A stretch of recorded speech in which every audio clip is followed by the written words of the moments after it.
Hello, അസ്സലാമലൈക്കും.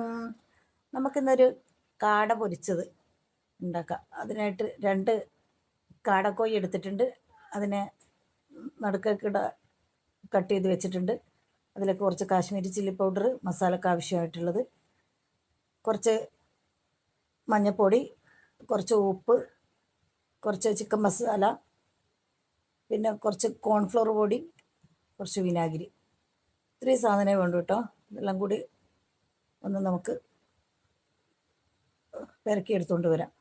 അതിന് ശേഷം നമുക്ക് നമ്മളെ കാടക്കോയിലേക്ക് നമ്മൾ ആക്കി വെച്ച മസാല കൂട്ടെല്ലാം കൂടി ഒന്ന് സെറ്റാക്കി വരാം.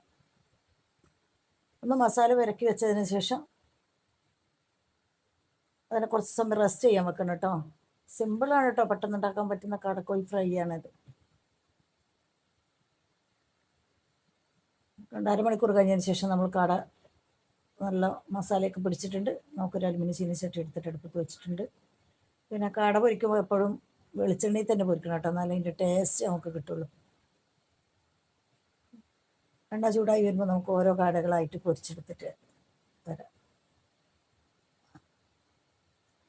ഒന്ന് പൊരിഞ്ഞ് വരുമ്പോഴത്തേക്കിന് ഒന്ന് മറിച്ചിട്ട് കൊടുക്കാം. കണ്ട സ്പോർട്സിനോടാ നിൽക്കുന്ന പോലെ ഉണ്ടല്ലേ. എന്തായാലും 2 കാടയും പൊരിച്ചെടുത്തിട്ടുണ്ട്.